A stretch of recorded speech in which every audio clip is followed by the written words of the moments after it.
In a small house on a big farm, a little girl dreams of a best friend to call her own. Not too far away, a little dog with a waggedy tail dreams of a little person to call his own. One day, DeAnne raced through the door. "Mom, look!" she shouted. "Doggies outside, 3 of them."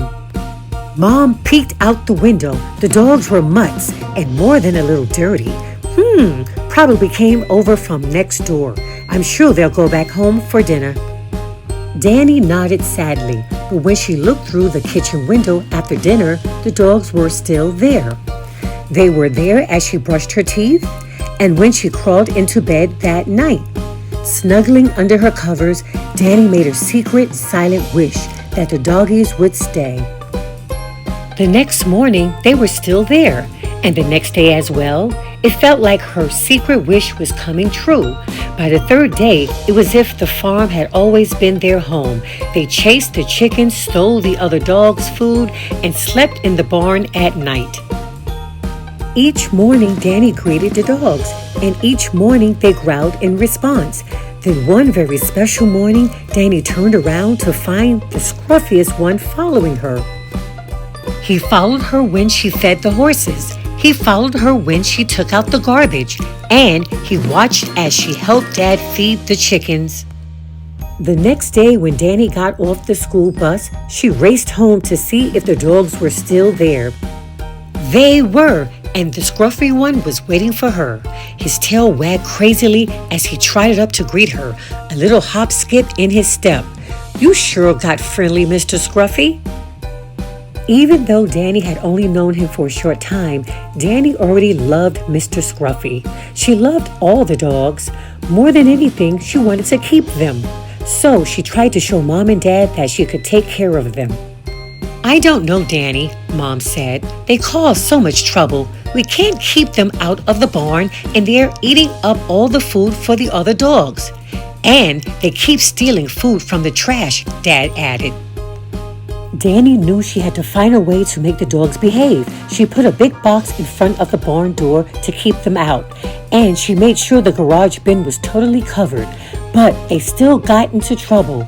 One day, Dad decided he just had it with the dogs. "I'm sorry, DeAnne. They've been here too long. It's time for them to go." "But where will they go?" DeAnne was close to tears. "We'll take them to the animal shelter," Dad replied. DeAnne felt a sinking feeling in her stomach and her heart made a slow thump, thump, thump. "What's a shelter, Dad?" "It's a place where they keep dogs that don't have a home. Maybe a nice family will adopt them." DeAnne looked at Mr. Scruffy, tears forming in her eyes. He was dirty and a little funny looking. She was sure no one else would ever love him like she did. At dinner that night, DeAnne pushed her food around the plate. Her stomach ached and she couldn't stop the tears. All night DeAnne thought, tossed and turned, and thought some more. "I have to save them, but how?" The next morning, she woke up to the sound of Dad's tailgate being slammed shut. "The dogs! I didn't even get a chance to say goodbye." DeAnne ran as fast as she could to the truck. She could hear the 3 doggies whining and howling loudly. What if this was the last time she'd ever see them? DeAnne begged, "Dad, please, please, let me keep them. I promise I'll get them to stop being bad. I promise, Dad." Dad looked from DeAnne to the dogs, then back again. His face softened. "DeAnne, I wish I could let you keep them all," he said, "but there's not enough food to go around. Times are tough enough without 3 more mouths to feed." DeAnne wiped away a tear.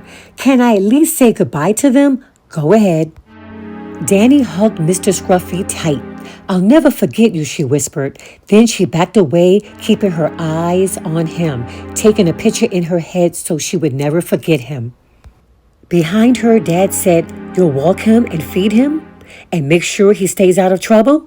DeAnne's eyes grew wide as she started to understand what Dad was saying. She could keep him. She nodded her head up and down, up and down. She was still sad to see the others go, but the thought of keeping Mr. Scruffy filled her heart. Dad pulled out of the driveway with the other 2 dogs in the back of the truck.